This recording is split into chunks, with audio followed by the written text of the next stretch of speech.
시청자 여러분 안녕하십니까. 신인균의 국방TV 시큐리티 뉴스입니다. 아침 시큐리티 뉴스로는 굉장히 오랜만에 인사를 드리는 것 같습니다. 앞으로는 사전에 이렇게 안내드리지 않고 결방하는 일이 없도록 구성원 모두의 건강관리에 각별한 주의를 기울이겠습니다. 오늘은 오랫동안 업데이트를 기다리셨을 중동과 우크라이나 관련 상황을 가져왔습니다. 특히 유럽 지역에서 또 하나의 전쟁이 발발할 가능성이 있어서 해당 소식을 메인 뉴스로 가져왔습니다. 먼저 우크라이나 전황부터 보고하시겠습니다. 우크라이나군 총참모부가 현지 시각 2월 22일 아침 9시 기준으로 발표한 전과입니다. 전사자는 지난 나흘 동안 약 5천여 명 정도가 증가했습니다. 40만 7,240여 명으로 집계가 됐고 전차와 장갑차는 각각 7대와 35대, 차량과 포병이 좀 많습니다. 63대와 41대가 파괴됐습니다. 대부분의 전과는 아우디우카 주변에서 발생하고 있는 것으로 보고되고 있습니다. 우크라이나 총참모부는 지난 24시간 동안 64회의 교전이 있었고 양측 모두 전선을 재정비하고 있다고 밝혔습니다. 유럽연합이 우크라이나의 EU 가입 초안이 초여름까지 준비될 것이라고 밝혔습니다. 유럽연합 집행의서에서 밝힌 내용인데 EU 가입은 지난해부터 계속 이야기가 있었죠. 그런데 아직까지는 구체적인 진전이 없는 것 같습니다. 이번에도 초안이 나왔다고는 하지만은 아마도 전쟁이 끝날 때까지는 유럽연합에 가입하는 것은 좀 어렵지 않을까 싶습니다. 볼로디미르 젤렌스키 대통령이 우크라이나군의 새 지상군 수장에 파블리우크 중장을 임명했습니다. 원래는 키이우 주지사였죠. 젤렌스키 대통령의 최측근 중 한 명으로 알려져 있는데 이렇게 지상군 사령관까지 새로 임명하게 되면서 군에 대한 젤렌스키의 통제력은 더 강화되게 됐습니다. 미 국무부가 푸틴이 전쟁에서 유리한 상황이라는 일각의 관측에 대해 동의하지 않는다라고 밝혔습니다. 현재로서는 푸틴이 유리한 상황이 맞죠. 3월 대선을 앞두고 목표하고 있었던 아우디우카도 장악을 했고 그리고 지금 아우디우카에 집중돼 있었던 병력들을 빼서 제2, 제3의 아우디우카를 노리고 대공세를 할 수 있는 그런 예비대를 모으고 있습니다.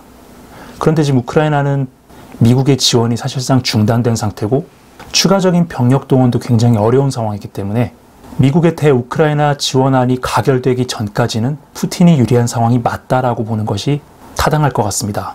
네, 지난해 여름이었죠. 우크라이나가 대대적으로 선전했던 귀순 프로그램 I want to live를 통해서 귀순했던 러시아 항공우주군의 Mi-8 기동헬기 조종사가 스페인에서 사망했습니다. 말이 사망인지 실제로는 암살됐는데요. 일단 우크라이나 당국은 이 사람에게 보상금을 지급을 하고 이 사람은 새로운 신분을 받은 상태에서 스페인으로 망명을 했다고 합니다. 그리고 스페인에서 완전히 다른 사람으로서 살고 있었는데 러시아 정부 당국이 끝까지 추적을 해서 이 사람의 자택 주차장에서 5발의 총탄을 쏴서 사살했다고 합니다. 스페인 당국은 현재 이 러시아 암살자의 뒤를 쫓고 있는데 전문적인 킬러다 보니까 아무래도 잡는 건 좀 어렵지 않을까 싶습니다. 우려되는 것은 이런 식으로 신원이 쉽게 노출이 되고 또 쉽게 살해당할 수 있는 상황이라면 앞으로 러시아군이 이런 식으로 귀순해 오는 것은 힘들지 않을까 싶습니다. 친크렘린 성향의 밀블로거가 아우디우카 전투에서의 러시아군 손실을 폭로한 이후에 의문사당했다는 소식입니다. 최근에 러시아가 국내외적으로 굉장히 많은 암살 공작을 하고 있는데 이 사람은 원래는 크렘린의 나팔수로 크렘린의 초청도 받았다라고 하는 사람입니다. 그런데 러시아군 내부 소식통을 이용해서 이 아우디우카 전투에서만 러시아군이 19,000명 이상 사망했다. 그리고 장갑 차량은 300여 대 이상 파괴됐다. 이런 식으로 리포트를 냈는데 이 리포트를 내고 나서 며칠 후에 부고가 떴다라고 합니다. 아무래도 대통령 선거가 얼마 남지 않은 시점이다 보니까 러시아가 이런 식으로 푸틴 대통령에게 불리한 소식들은 최대한 억제하기 위해서 이런 식으로 입막음을 하고 있는 것 같습니다. 우크라이나 공군이 러시아의 항공 화력 의존도가 점차 높아지고 있다라고 밝혔습니다. 우크라이나군 제3돌격여단이 아우디우카에서 러시아군이 대거 이동 중이라고 밝혔습니다. 자, 이 전선 상황도를 보시면 현재 전선에서 우크라이나군과 러시아군의 병력 밀집도, 이 빨간색 점, 파란색 점이 하나하나의 활동을 리포트하는 그런 점인데요. 이 점을 놓고 봤을 때 현재는 동부전선 지역에 가장 많은 병력이 몰려 있습니다. 자, 아우디우카 지역에서 거의 군단급 병력을 투입해서 공세를 했던 러시아군인데 여기에서 병력을 빼내서 재정비를 하고 어디론가 이동을 하고 있다. 지금 이 이동하고 있는 이 병력들이 다음으로는 어디를 공격할지 우크라이나는 굉장히 큰 걱정을 하고 있습니다. 우크라이나도 최근에 아우디오카에 주력 부대를 예비대로 투입해서 예비대가 거의 없는 상황이고요. 그래서 지금 헤르손 지역, 이 뒤에 또 다른 단신으로 나오지만은 크린키 지역에서 병력들을 빼내고 있다라고 하는데, 현재 헤르손 지역에 있는 우크라이나군 병력들은 35, 36, 37, 38 우크라이나가 해병 부대로 창설한 해군 육전여단이죠. 이 병력들이 지금 도하 작전을 계속 수행을 하고 있었는데, 이 병력들을 후방으로 빼내서 차량화 부대로 재편을 한 뒤에 예비대로 삼는다라는 이야기가 있습니다. 우크라이나 입장에서는 이 아우디오카 지역에서 빠진 병력들, 그리고 쿠판스크 방면에서 공세를 준비하던 군단급 병력들, 이 전력들이 합세해서 어딘가에서 공세를 가할 경우에 현재로서는 그러한 공세를 막을 수 있는 예비대나 여력이 없습니다. 그러니까 지금 바짝 긴장하고 이 병력들이 어디로 가는지 지금 촉각을 곤두세우고 있는데, 지난번에도 말씀을 드렸지만은 라스푸티자가 시작이 됐죠. 지금 완전히 진탕이 되어 있는 상황이라서 아마도 당분간은 이 병력을 가지고 공세를 하기보다는 전력을 재정비하고 부대를 재편하고 이런 과정에 들어가지 않을까 싶습니다. 세르게이 쇼이구 러시아 국방장관이 헤르손 지역의 크린키 지역에서 우크라이나군이 철수하고 있다라고 밝혔습니다. 이것은 앞서 말씀드렸던 우크라이나 해병 여단들의 후방 재배치와 관련되어 있는 움직임으로 보입니다. 러시아가 로보티네에서 보병 중심의 스톰젯 전술을 재개했다라는 소식입니다. 그동안은 전차나 장갑차를 이용해서 로보티네를 탈환하기 위해 노력을 했는데, 이러한 전력들이 사라지고 지금은 다시 보병을 한 10명 정도 단위로 묶어서 자폭 돌격을 하는 그런 방식의 전술로 바뀌었다라고 합니다. 지금은 기갑 차량은 물론이고 사람이 뛰어다니기 굉장히 어려운 뻘받친 상황이기 때문에 이 지역에서 러시아군 보병 사망자의 숫자는 당분간 계속 늘어날 것으로 보입니다. 다음으로 중동 지역 소식입니다. 이스라엘군 총참모부 발표로는 지상군 추가 전사자가 발생했습니다. 제가 방송을 쉬기 전까지 234명이었는데 3명이 추가됐습니다. 전사자는 모두 가자지구에서 발생했습니다. 이스라엘과 하마스 양측이 카이로 휴전 협상을 다시 추진하고 나선다는 소식입니다. 지난주에 한번 결렬이 됐었고요. 하마스 쪽에서 협상 조건을 완화할 수 없다라는 입장에 따라서 결렬이 됐는데, 이번에는 완화할 수도 있다라는 입장 번복을 보이면서 이스마일 하니에가 직접 카이로에 왔다라고 합니다. 이스라엘 측도 모사드 국장이 카이로로 갈 예정이라고 하는데, 이번 주 중에 과연 어떤 협상안이 나올지 지켜봐야 되겠습니다. 이스라엘군의 라파 지상군 투입을 반대하고 있는 영국이 이스라엘군이 라파에 지상군을 투입하면 이스라엘에 대한 무기 수출을 중단하는 것을 검토한다고 밝혔습니다. 사실 이스라엘군이 무기 수입을 하는 것은 미국이 최대 국가죠. 대부분은 자립을 하고 있는데, 영국의 이러한 제스처는 라파에 들어가지 말라라는 그런 강력한 메시지로 읽힙니다. 물론 이런 메시지를 보낸다고 해서 들어가지 않을 네타냐후 총리가 아니죠. 이스라엘군이 피랍자 대부분은 칸 유니스에서 라파로 옮겨진 것 같다라고 밝혔습니다. 칸 유니스 지역에 대한 수색 작전을 거의 마쳤지만 이 지역에서는 인질의 시신도 발견하지 못했다라고 합니다. 이스라엘군이 시리아 수도 다마스쿠스의 시내 한복판에 있는 건물을 공습했습니다. 헤즈볼라의 고위 간부를 제거했다라고 하는데, 자, 이 사진이 바로 공습을 당한 아파트입니다. 시리아의 수도, 시리아군은 물론이고 러시아군도 방공을 제공하고 있는 그런 곳인데, 도심 한복판까지 전투기가 들어가서 정밀 유도 무기로 이 아파트를 날려버렸다라고 합니다. 정확히 그 해당 층의 해당 호실만 파괴했다라고 하는데, 사살된 인물은 헤즈볼라의 군수 담당 고위 간부였다라고 합니다. 이와 더불어서 이스라엘군이 레바논 남부의 헤즈볼라 거점에 대한 동시다발적 공습을 감행했습니다. 현재 레바논을 방문하고 있는 미국 상원의원 2명이 헤즈볼라와의 협상 가능성을 언급하면서 이스라엘이 레바논 지역에 대한 공세를 시작하기 전에 협상이 타결될 수 있다라는 관측을 내놨습니다. 지난 2월 19일 후티의 미사일에 피격된 영국의 화물선이 사흘째 침수 중인 것으로 알려졌습니다. 해당 화물선의 승조원들은 모두 대피했고, 현재 이 화물선은 버려진 상태에서 계속해서 가라앉고 있습니다. 후티가 이스라엘 남부 항구 도시 에일라트에 대한 탄도미사일 공격을 감행했습니다. 이스라엘군은 에로우2 요격 시스템으로 요격했습니다. 후티가 사상 처음으로 무인 수중정을 이용해서 미 해군 군함을 공격하려다 실패했다는 소식입니다. 말이 수중정이지 실제로는 해수면에 바짝 붙어서 접근하는 바람에 미 해군의 소나에 걸렸다고 하는데요. 미 해군은 근접해오는 이 무인 수중정을 기관포로 파괴했고, 미군의 피해는 없다라고 밝혔습니다. 미 중부사가 홍해에서 공격이 임박한 드론과 대한미사일 발사대를 파괴했다라고 밝혔습니다. 자, 우크라이나와 중동 지역도 계속 이렇게 상황이 안 좋게 돌아가고 있는데 더 우려스러운 사태가 터졌습니다. 여러분, 트란스니스트리아라는 나라 들어보셨을 겁니다. 몰도바 옆에 있는 미승인 국가인데 이 국가에서 새로운 전쟁이 발발할 것 같습니다. 나토 각국에서 러시아의 유럽 침공에 대한 경고 메시지가 쏟아지고 있다는 소식, 여러 매체 보도를 통해 접하셨을 겁니다. 이른바 회색지대 전술을 이용한 러시아의 유럽 침공이 초읽기에 들어갔다는 소식입니다. 몰도바 내 칠러 세력들이 불법으로 점거하고 있는 미승인 국가 트란스니스트리아에서 다음 주 의회 전체 회의를 소집하고 러시아 연방으로의 편입을 의결할 예정이라고 트란스니스트리아 범야권 지도자 게나디 치오르바가 현지 시각 2월 22일 긴급 타전했습니다. 몰도바와 트란스니스트리아 현지 매체들의 보도를 종합하면 바딤 크라스노셀스키 트란스니스트리아 대통령은 오는 2월 28일 최고의회를 소집해 이 지역을 러시아 연방에 편입시켜달라는 안건을 표결 처리할 예정입니다. 전체 33석의 최고의회 의석 중 29석을 가지고 있는 오브노블레니에는 이를 가결시키기로 당론을 확정했습니다. 이 같은 움직임은 2월 14일 세르게이 라브로프 러시아 외무장관이 러시아 국가두마에 출석해 러시아 연방은 키시나우 정부나 미국, 유럽연합이 제기하는 위협으로부터 몰도바 시민들을 보호할 것이라고 발표한 것의 후속 조치 성격입니다. 트란스니스트리아는 독립 및 러시아 연방 편입을 일방적으로 선언한 뒤 몰도바나 우크라이나가 군사적으로 위협할 경우 러시아군의 개입을 유도해 대응한다는 계획 수립도 마친 것으로 알려졌습니다. 치오르바는 이번 결정이 2월 29일에 있을 블라디미르 푸틴 러시아 대통령의 국가두마 연설을 염두에 두고 내려진 것이라면서 28일 트란스니스트리아가 러시아의 연방 편입을 요청하고 29일 푸틴 대통령이 이를 공개 연설을 통해 수락하는 모양새를 취할 것이라고 주장했습니다. 지난 1991년 독립국가를 자처하며 몰도바로부터 떨어져 나온 트란스니스트리아는 인구 46만 5천 명의 소국인데요. 5,500여 명의 정규군을 보유하고 있고 이와 별개로 러시아군 작전그룹이 구소련 당시 건설된 군사시설 보호를 명분으로 주둔하고 있습니다.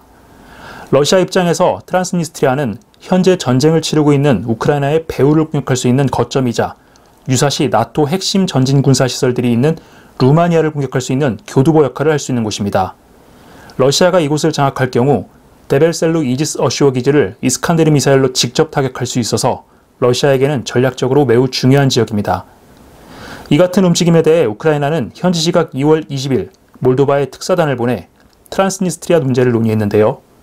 트란스니스트리아가 러시아 편입을 선언할 경우 몰도바와 우크라이나의 군사적 대응, 나아가 러시아의 추가 군사 보복 조치까지 이어질 수 있어 우려가 커지고 있습니다.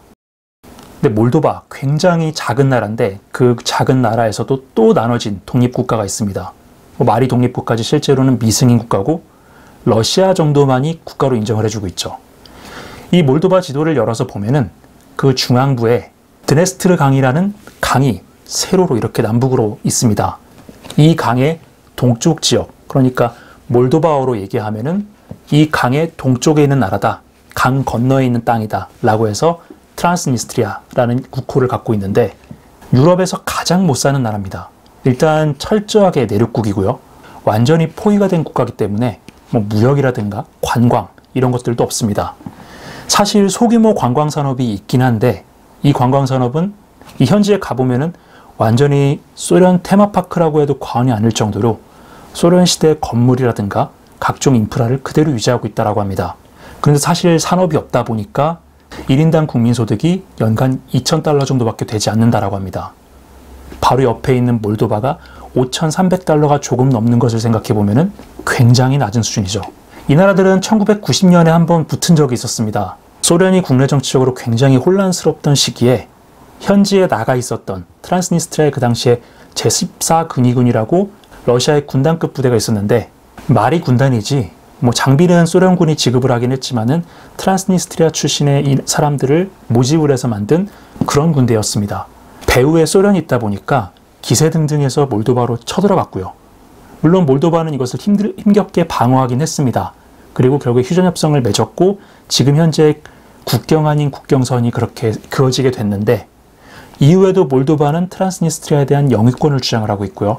트란스니스트리아는 자신들이 독립국가라고 주장을 하고 있습니다. 자, 그런데 30년 동안 계속해서 이런 상태로 유지가 되어오던 국가가 왜 갑자기 러시아 연방 편입을 추진하고 나설까요? 당연히 러시아가 뒤에서 시켰겠죠. 그렇다면 러시아가 갑자기 트란스니스트리아를 먹으려고 하는 이유가 뭘까요? 일단 표면적으로 보면은 러시아는 이 지역에 과거 소련 시대에 건설한 동유럽 최대의 탄약창이 있기 때문에 그곳을 보호해야 된다. 이런 명분을 가지고 있습니다. 코바스나 탄약창이라고 이 지도에서 보시는 바로 이 기지인데 이곳에는 한 2만 톤 정도 되는 폭발물이 저장이 돼 있다고 합니다. 그런데 소련 시절에 만들어진 폭발물이라면 지금은 사실 사용 불가능할 정도로 굉장히 상태가 안 좋아졌겠죠. 이건 그냥 정치적인 명분에 불과하고요. 이 지역이 전략적으로 굉장히 중요하기 때문입니다. 일단 푸틴 대통령의 재선을 결정할, 사실상 결정이 됐겠지만은 대통령 선거가 3월에 예정돼 있습니다. 이 3월 대통령 선거에 앞서서 푸틴 대통령의 의회 연설에서 내가 또 영토를 넓혔다라고 자랑할 수 있는 그런 전리품으로서의 트란스니스트리아가 하나 있고요. 두 번째는 실질적인 전략적 가치를 가진 전진기지로서의 트란스니스트리아가 있습니다. 자, 이 지도를 보시면 제가 표식을 해놨는데 이 빨간색 레인지가 만약에 트란스니스트리아 지역에 러시아가 이스칸데르 M 전술 탄도미사일을 배치했을 경우에 어디까지 타격이 가능한가를 도식한 겁니다. 공식적으로 사거리가 500에서 600km 정도 나오는데 500에서 600km라면 직선거리로 따졌을 때 루마니아에 있는 바로 이 기지가 타격권에 들어옵니다. 나토가 러시아를 겨냥해서 두 개의 이지스 어쇼어, 그러니까 이지스 BMD 시스템을 육상으로 그대로 옮겨온 이지스 방공기지를 갖고 있죠. 미사일 기지인데 이 미사일 기지 두 개 중에 하나는 폴란드 북부 레드지코보라는 지역에 있고요. 다른 하나는 루마니아 남부에 있는 데벨셀루라는 지역에 있습니다. 이 레드지코보 같은 경우에는 칼리닝그라드에서 직접적으로 공격이 가능하고요. 근데 이 데벨셀루 기지 같은 경우에는 러시아가 이 지역을 직접적으로 공격할 수 있는 전진기지가 없었습니다. 자, 그런데 트란스니스트리아를 병합을 하고 이 지역이 자기네 영토니까 여기다가 수송기를 통해 이스칸데르 미사일을 갖다 놓게 되면 나토 입장에서는 이것을 막기가 힘듭니다. 지금 루마니아가 ESSI, 그러니까 유로피언 스카이실드 이니셔티브에 참가를 해서 패트리엇 시스템을 구매를 한다라고 하는데 구매한다라고 하더라도 전력화까지는 시간이 좀 걸리겠죠. 미국이 루마니아 지역에다 패트리엇 포대를 배치해 놓고 있긴 하지만은 방어할 수 있는 지역은 극히 제한되어 있습니다. 만약에 러시아가 트란스니스트리아 지역에서 이스칸데르 미사일을 발사해서 이 데벨셀루에 있는 이지스 어쇼어 기지를 노릴 경우에 이 이지스 어쇼어 같은 경우에는 SM-3 미사일을 사용하니까 70km 미만으로는 요격이 불가능합니다. 자, 그런데 이 이스칸데르 M 같은 경우에는 비행 고도가 50에서 60km죠. 이 트란스니스트리아를 먹게 되면은 러시아의 굉장히 전략적으로 큰 골칫거리인 이지스 어쇼어 시스템을 무력화시킬 수 있다는 겁니다. 지금 유럽 각국에서 러시아가 조만간 침공해 올지도 모른다 라고 하면서 군비진강 열풍이 불고 있다는 기사들 많이 보셨을 겁니다. 러시아가 정말 유럽을 침공을 하려고 한다면 러시아의 이런 군사적 결단에 발목을 잡는 걸림돌부터 먼저 제거를 해야 되겠죠. 네, 이 이지스 어쇼어 시스템에는 24개의 VLS가 들어가 있습니다. 이 VLS에는 SM-3 미사일이 들어가고요. 그렇다라는 것은 이 24발의 SM-3 가지고 만약에 블록2A 같이 사거리가 2500km까지 나가는 그런 미사일을 이 레드지코브나 데벨셀루에 배치할 경우에 러시아군 ICBM 대부분은 모스크바 서부 지역에 배치되어 있습니다. 여기서 발사하면 북극 쪽으로 날아가서 미국 본토를 타격하게 되어 있는데 만약에 미국이 이 ICBM 발사 시그널을 사전에 파악을 하고 이 SM-3를 먼저 발사할 경우에 모스크바 서쪽에서 미국으로 향하는 러시아의 ICBM을 상승 단계 내지는 중간 단계에서 요격할 수 있습니다. 이 말인 즉슨 러시아의 전략적 억제력이 크게 약화된다는 거죠.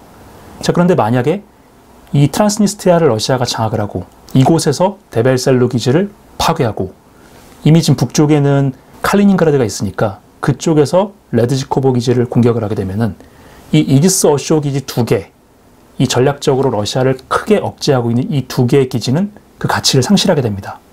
러시아 입장에서는 운신의 폭이 더 넓어지는 거죠. 지금 몰도바는 나토 회원국도 아닙니다. 그렇기 때문에 이 몰도바 지역에서 이런 군사적 침탈이 벌어진다고 하더라도 미국과 유럽 입장에서는 나설 수 있는 명분이 없습니다. 과거에 돈바스 내전 때도 이 지역에 있는 러시아계 주민들을 보호하겠다, 그런 명분으로 들어갔는데 이 트란스니스트리아에서도 똑같은 명분으로 들어갈 수 있다는 거죠. 저희가 지난번에 방송을 해드렸던 발틱 3국 지역에 대한 러시아의 침공 역시 그러한 형태로 이루어질 것이다 라고 전해드린 바 있었는데 결국에는 이 트란스니스트리아 사태는 발틱 3국 침공에 앞서서 그러한 침공을 예행 연습해보는 리허설이 될 겁니다. 미국과 나토가 여기에 현명하게 대처하지 못한다면은 차후에 발생할 수 있는 러시아와의 군사적 충돌에서 굉장히 큰 전략적 핸디캡을 얻게 되는 것이고요. 앞으로 러시아를 상대하는 데 있어서 더 큰 어려움을 겪을 겁니다. 지금 미국과 유럽 지도자들이 그렇게 현명한 사람들이 아닌데 과연 이 사태에 어떻게 대응할 수 있을지 계속 지켜봐야 되겠습니다. 오늘 제가 건강이 아직 회복이 되지 않아서 목소리 상태가 많이 좋지 않았습니다. 그럼에도 불구하고 긴 시간 집중해서 시청해 주셔서 감사합니다. 오늘도 좋은 하루 되십시오. 감사합니다.